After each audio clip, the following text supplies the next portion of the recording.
Welcome to Be Your Own Advocate. And today we have a very special show that we're going to do, myself and Isaiah, and tell you the story of how we began, which is a great story. Everybody loves this story. So I'll start, since I think I was more at the beginning of the story, but then you have to fill in all the background of your life. So was it 2019? I think it was 2019. uh, my niece, she had done the 23andMe. So my niece called me one day and she said, I just got an email from someone who said he's my uncle, and I said, oh, that's crazy, wild, and very cool. So then she sent me his picture, and I immediately looked at it, and I saw that he is so identical to my brother that it was this sense of, okay, this is a real thing. So he had sent his phone number. So there's an excitement when you hear something like that. There's a little nervousness, but the curiosity of for me of adding a brother was really exciting. So I called up and I said, is this John Fleecebach? And he said, yes. And I said, you sent my niece an email and said you were uh, her uncle?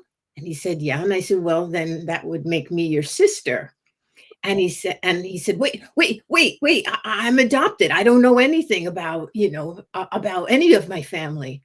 So from that point on, I it's a very interesting story because our shared father, had passed away when I was 6, and I didn't really know him that well. My mom and dad had been divorced for quite a few years, so I didn't have a lot of history to share. But I said to him, "Well, do you want to know your father's name?" And he said, "Yes." So I told him, and from that point, we've grown into an amazing family, a big family. And so I say, you fill in background on your dad, because I even want to hear background on him, like Well, his he, life like. I'll just say he was 7 years old when he, give or take, when he met you and realized we didn't know anything growing up about. We knew a very little bit of birth information from the hospital, but almost nothing. So 7 years of nothing, and then gets this call, and it's like, whoa, whole world opens up. It was amazing. It was pretty amazing. First of all, to meet you and the whole family eventually, but just to even know something about my grandfather and understand where I come from, some of the history, and be able to see these things. And so, just before I go there, when I met you, it was like, oh yeah, there's this lineage of energy, and I could just feel it.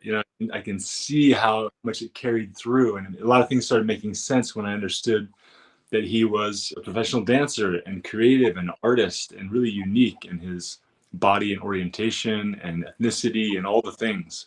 And Mhm. it made a lot of sense where we come from. So I think just witnessing my dad, realize he has family, the sister, which is really exciting for him, and to know this story, I just think it was really powerful in terms of just placing things and feeling at home, feeling connected.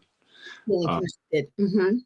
yeah, so I for me as well, just like, whoa, this is incredible to know the story, to have more history there. Yeah.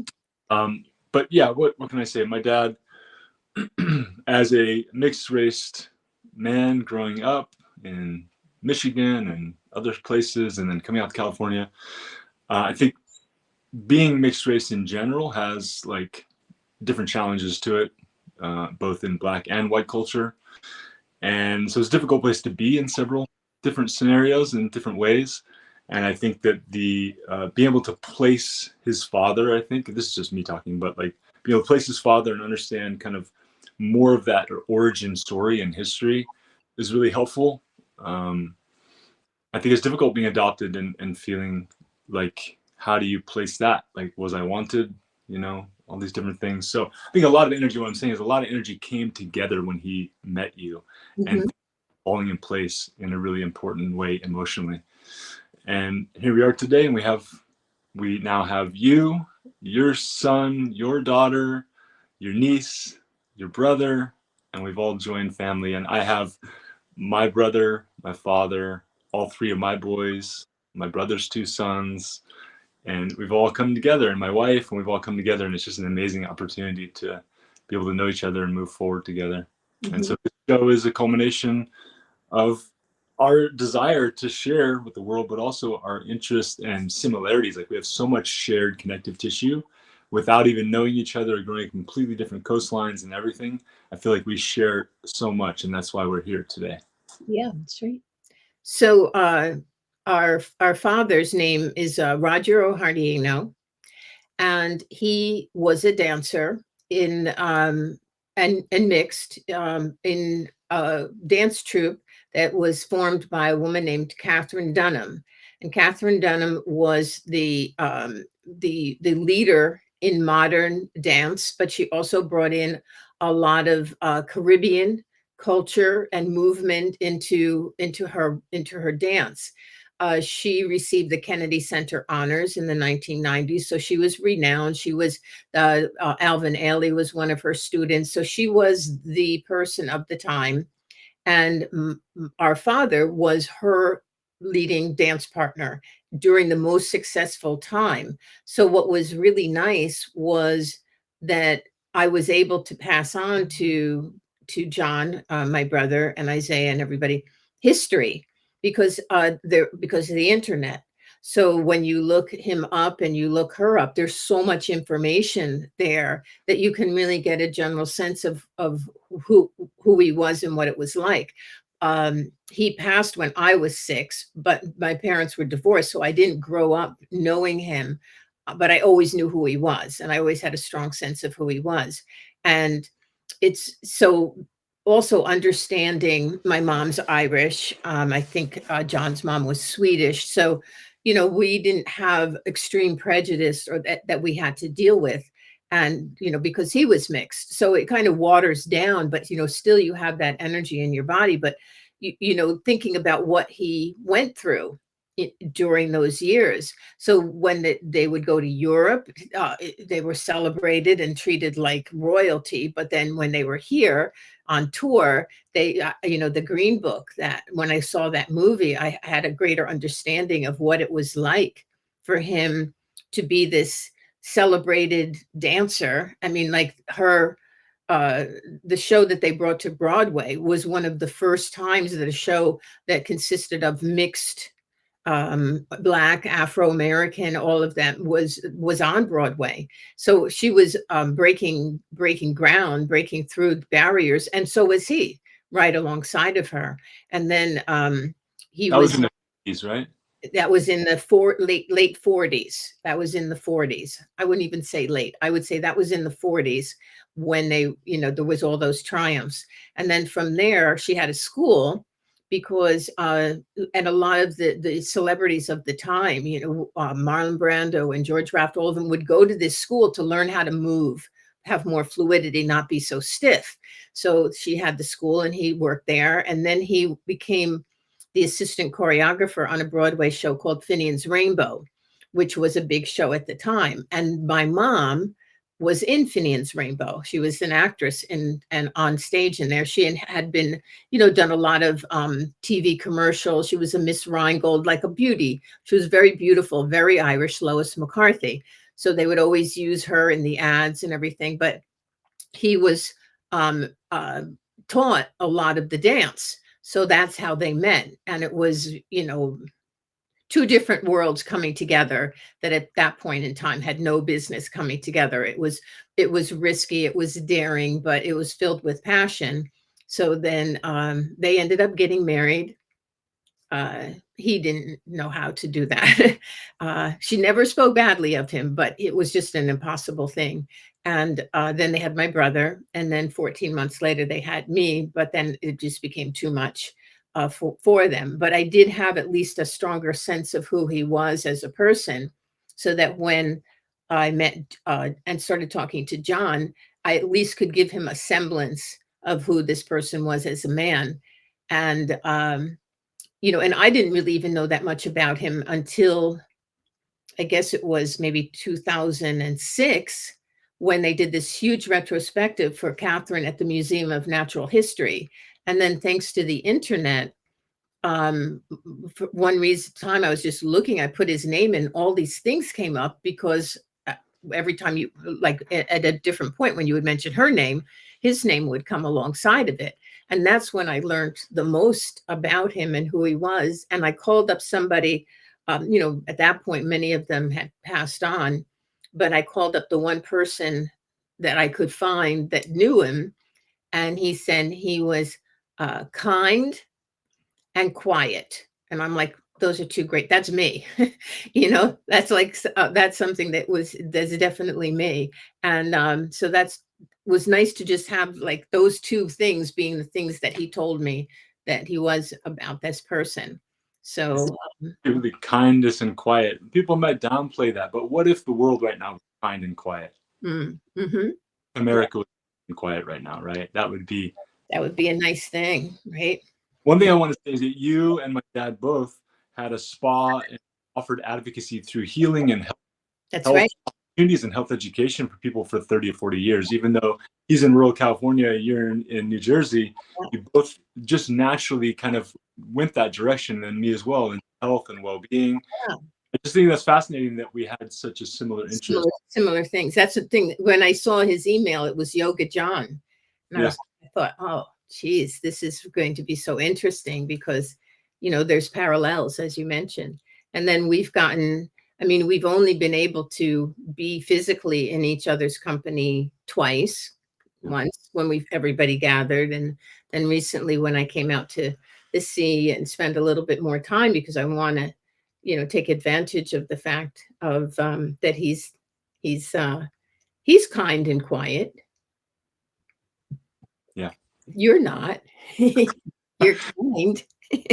Not quite. I love it that it's definitely that healing energy. And so we're spread all over the United States a little bit, but we come together, and I'm trying to get you and Dad to come out to New York, maybe the holidays.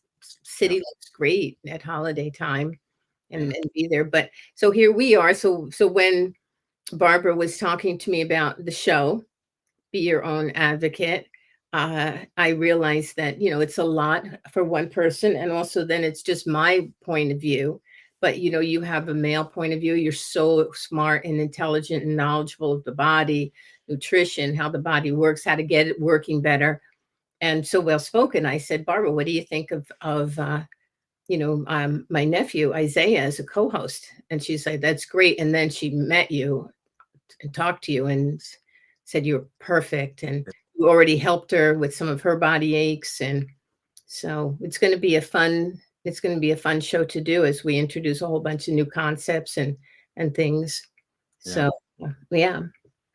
And then I end up with 2 nephews and 5 great nephews. Mm-hmm. No girls. I got the girls. I have the girls on my side. Yeah. Such an amazing opportunity. It's a cool experience. I dreamt my whole life about who is my family, and I love my adopted grandparents. They were, they're wonderful. We spent time in Sedona with them growing up, and we had a good relationship. But I always they were German and Swedish, and I just never really felt the connection at the same time. And so, just amazing to be here now. And to have, it feels like some things fell into place. I can only imagine for my dad how much things subconsciously fall into place when you find family. We're social creatures. We really need each other. We need that social involvement and expression to heal and grow and be supported. And having that family unit with an open communication line is extremely helpful. Yeah. When I came out, my son, he came with myself, my daughter, and my niece, and him.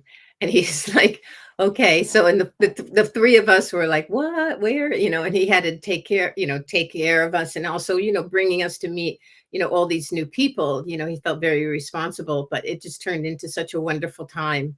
Everybody just clicked. Everyone just clicked. And it was great. Yeah. We take another family from New Jersey and California, you put them together, never known each other for 70 years. Like, you never know how far apart they could be, but there's a way in which we're all connected from the beginning, which is really cool. It is very cool. So that's who we are. And that's how be your own, be your own advocate came to be.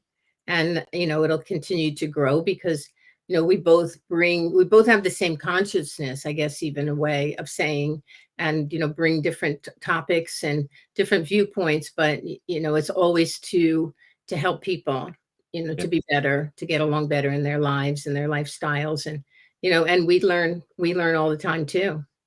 Yeah. It shows an opportunity for us to learn. Yeah, these shows and the idea is also just that, a lot of people are silently suffering. Either they don't have the tools, the confidence, the support, the history in their life that allow them to be confident, to find their voice, to do, but like it's just such an important thing to just support people to recognize that they're often struggling inside in ways they're not expressing. And it's really helpful to share all of our stories and uplift each other through ideas and practices that we actually can create a lot of change in our body and our life and our relationships, Yeah. and really unforeseen success and wellness and happiness. It's available to us, and often we just aren't being educated or supported to engage with ourselves in a way that allows that to happen. Right. And the importance of family more than ever, and it's hard because people are so disengaged, with, the just everything, just talking to your family members is an opportunity that's not afforded really as much with all the technology. So I think that that's There's a important. lot of barriers too for people, past and present, that like they're not connected with their family, and even though they should be, it's my sister, my brother, there's not a lot of connection, not a lot of love there.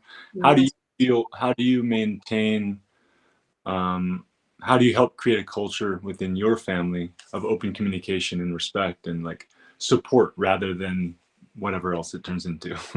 Yeah, that'll be a good topic for a show coming up, creating the family dynamic that's necessary for health and well-being and future and support, security, all those elements that are emotionally uh, unavailable as you get older that are essential. And harmony too, it's harmony. I talk to people that, have people in their family that they're not communicating with and, angry with or whatever, and that's not good either. Yeah.